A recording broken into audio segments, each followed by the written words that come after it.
ఈనాటి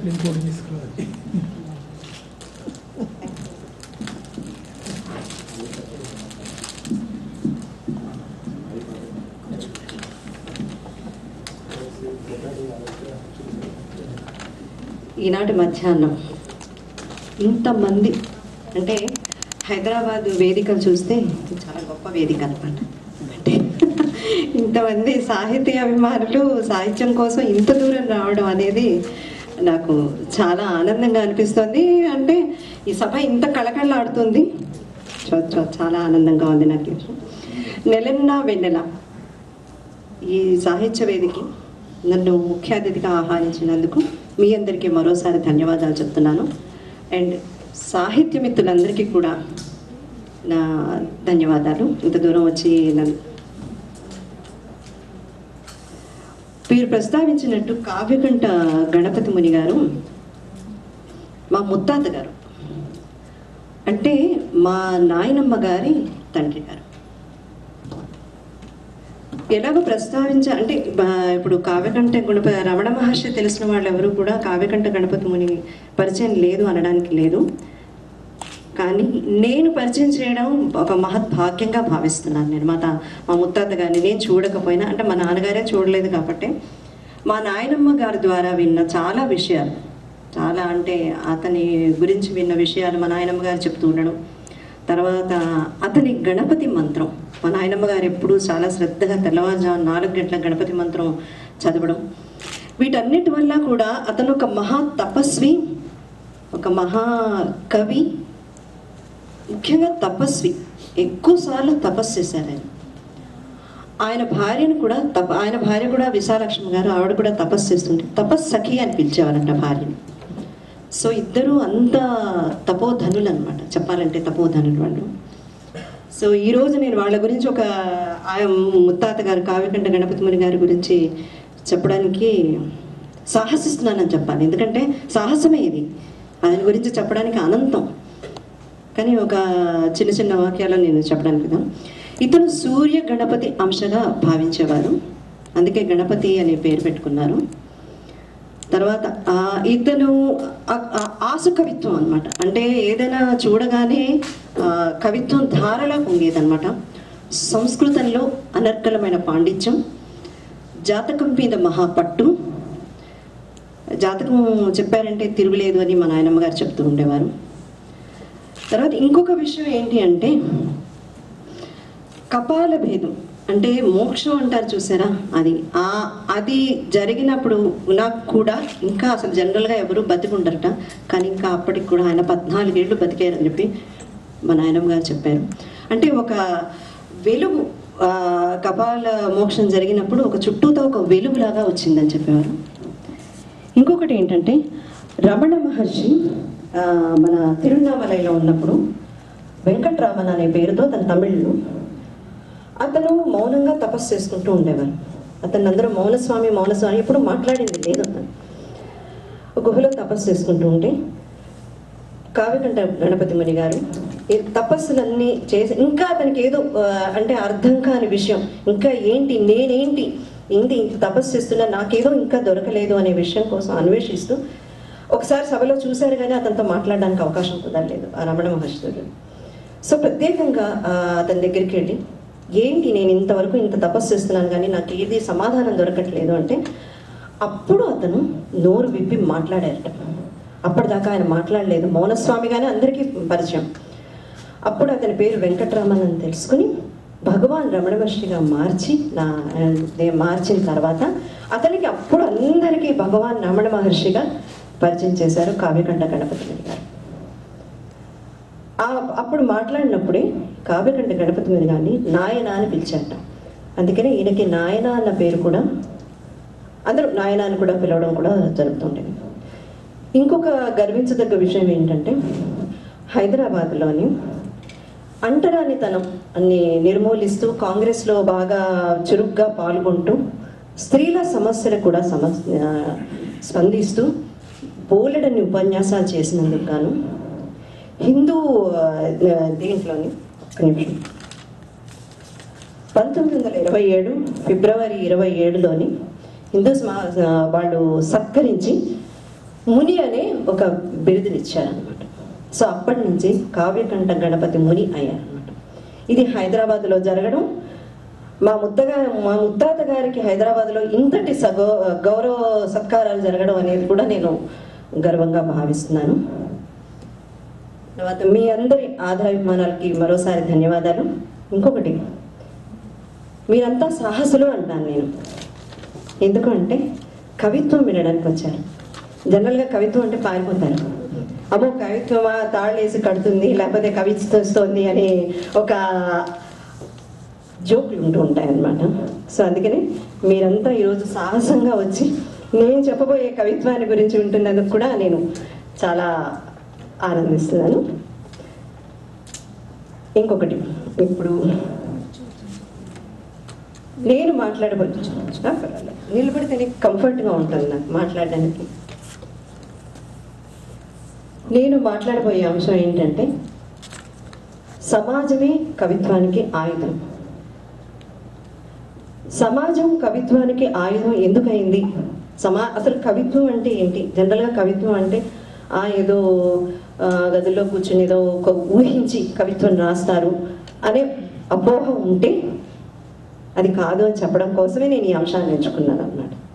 ఎందుకంటే సమాజంలో ఏ దుస్థితి వచ్చినా, ఏది వచ్చినా సాహిత్యపరంగా ఉపన్యాసాలు చెప్తారు, కథలు చెప్తారు, వ్యాసాలు రాస్తారు, అన్నీ రాస్తారు. కానీ కవిత్వాన్ని అంటే ఒక కవిత్వం బలంగా వినిపించడానికి, ఏదైనా ఒక సమస్యని బలంగా వినిపించడానికి కవిత్వం చాలా ఉపయోగపడుతుందని నా ఉద్దేశం.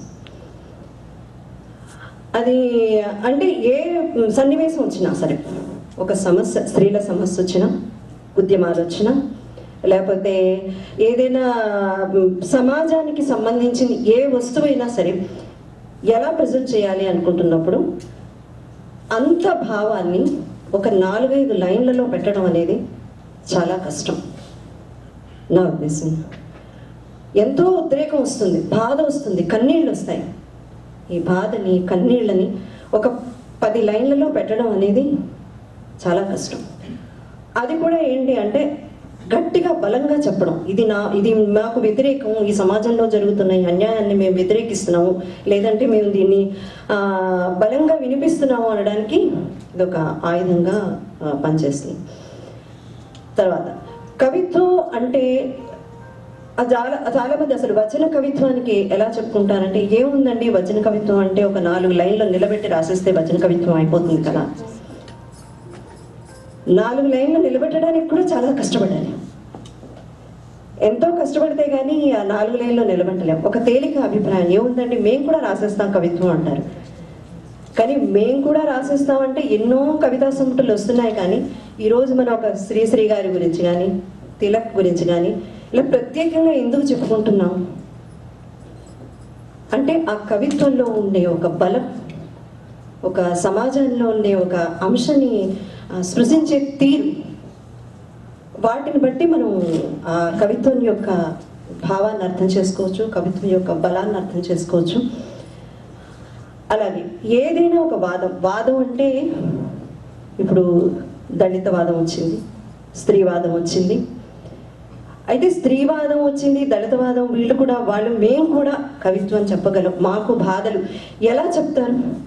ఏ విషయంలో మాకు ఇది కావాలి, మేము కూడా గొంతెత్తుతామని ఎలా చెప్పేవారు? తో దానికి మళ్ళీ సాహిత్యమే అవసరం పడింది. సాహిత్యం ద్వారా కథ చెప్పొచ్చు. కథ ఒక దళితుడు నాకు ఇలాంటి కష్టాలు వచ్చాయని కానీ, ఇది వచ్చాయని కానీ ఒక పెద్ద కథ రాయొచ్చు, లేదా ఒక పెద్ద సాహిత్య సభలో ప్రసంగించవచ్చు, లేదా అనేక వ్యాసాలు రాయొచ్చు.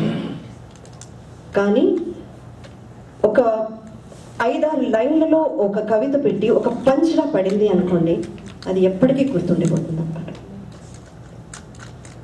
అలాగే స్త్రీవాదంలో కూడా స్త్రీలు కూడా ప్రతి సమస్యను, మాకు ఈ సమస్య ఉంది, సమాజంలో మాకు ఈ సమస్య ఉంది, లేదా మేము మగవాళ్ళ ద్వారా చాలా కష్టాలు పడుతున్నాము, మాకు సమాన హక్కులు కావాలి, మేము కూడా సమానంగా అందరితో పాటు రావాలి అనే అంశాన్ని బలంగా చెప్పాలి అనుకున్నప్పుడు అప్పుడు కూడా ఈ కవిత్వాన్ని ఆసరాగా తీసుకున్నారు.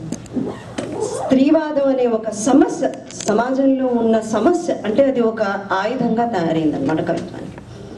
ఇప్పుడు మనం చెప్పుకోవాలనుకుంటే వంటింట్లో మేము ఏంటి ఒక మసిగుడ్డలా ఉన్నామా అని వంటిల్లు విమల గారి కవిత్వం జ్ఞాపకం వస్తుంది. ఏంటి మేము వంటింటి గుడ్డలా ఉన్నామా, మసిగుడ్డలాగే అయిపోతున్నామా, వంటింటి కుందేలా అయిపోతున్నామా, మాకంటూ ఒక స్వతంత్రం లేదా, మేము బయటికి రాలేమా అనే దాన్ని స్పృశించడానికి మనం మామూలుగా అయితే ఎలాగ చెప్తాం, ఏంటండి బాబు వంటింట్లో మమ్మల్ని తొక్కేస్తున్నారని. కానీ అది ఒక సమస్య ఒక ఆయుధంగా తీసుకుని ఒక కవిత చెప్పడం వల్ల ఈరోజు మనం ప్రత్యేకంగా విమల గారిని గుర్తు చేసుకుంటున్నాం. అలాగే జయప్రద గారి కవిత్వంలో కూడా బయట తగలబెట్టండి అని, అంటే బయటని తగలబెట్టుకోవడం ఏంటి అని కూడా అనుకోవచ్చు. అంటే దానికి వేరే మనం వెళ్ళ తీసుకుంటే వేరే అర్థాలు ఉంటాయి. సో ఇలాగ బలంగా వినిపించడానికి ఒక సమాజంలోని ఏ అంశమైనా తీసుకున్నా అది కవిత్వంలో చెప్పడానికి ఒక ఆయుధంలో పనికొచ్చిందని నేను అనుకుంటున్నాను. తర్వాత ఈవెన్ ఇప్పుడు కూడా కవిత్వంలోకి కవి చూసేటప్పుడు మామూలుగా మనం వెళ్ళిపోతున్నప్పుడు ఎన్నో సమస్యలు కనిపిస్తాయి. కానీ కవి తీసుకునేటప్పుడు ఆ సమస్యని చాలా తనకి జరిగినట్టుగా, లేకపోతే తన మీద వచ్చినట్టుగా, తను స్పందించినట్టుగా, తనకు వచ్చే బాధ, కష్టం, కన్నీళ్ళు అన్నీ కూడా ఆ కవిత్వాన్ని ద్వారా చెప్పడానికి ప్రయత్నిస్తాడు. అలాగే ఏదైనా ఒక మరణం గురించి చెప్పాలి అనుకున్నప్పుడు కూడా మన బసవరాజు గారి కవిత్వంలోని జస్ట్ ఒక 2 ముక్కలు చెప్తారు. వాడు వెళ్ళిపోయాడు. అక్కడ వాడు వెళ్ళిపోయాడు అనేది ఒక పెద్ద మరణం గురించే చెప్తాడు. వాడు ఇల్లు ఖాళీ చేసి వెళ్ళిపోయాడు అంటే ఈ సమాజం నుంచి వెళ్ళిపోయాడు. వెళ్ళిపోయిన వాళ్ళు ఏమీ తీసుకురాలేరు కదా, అంటే మర్చిపోయింది ఒక బలపమో, చొక్కావో, పుస్తకమో, ఏవో తనకిష్టమైనవి, తనకు చాలా నచ్చినవి కూడా వెనక్కి మళ్ళీ తీసుకోలేము కదా. సో ఆ పర్టికులర్ పాయింట్ని ఎంత బాగా అతను దాన్ని చెప్పగలిగారు అంటే ఈరోజు మనం దాన్ని ఒక ఎగ్జాంపుల్గా తీసుకోగలుగుతున్నాం అన్నమాట. అలాగే మన శ్రీశ్రీ గారిలో ఇద్దరు ఉరి తీసినప్పుడు కూడా వాళ్ళిద్దరూ మరణించారు అంట చెప్తారు.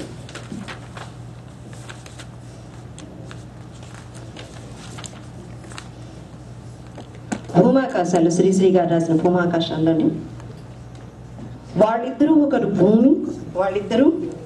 భూమి రెండో వాడు ఆకాశం అంటారు.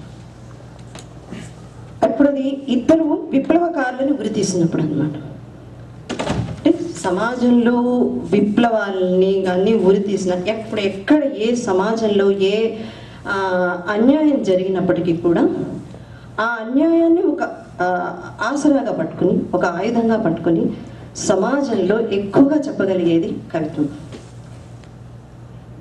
ఇన్ని కవితా సంపుటలు వస్తూ ఉంటాయి, రోజుకి ఎన్ని వందల మంది కవితా సంపుటలు వేస్తూ ఉంటారు.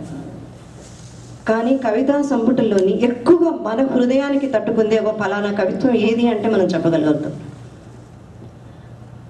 అప్పుడు ఆ కవిత్వం కరెక్ట్గా నిలబడినట్టు అనిపిస్తుంది అనమాట. ఏంటంటే ఏం చెప్పదలుచుకున్నామో కరెక్ట్గా చెప్పదాన్ని బట్టి ఆ కవిత్వం నిలబడుతుంది.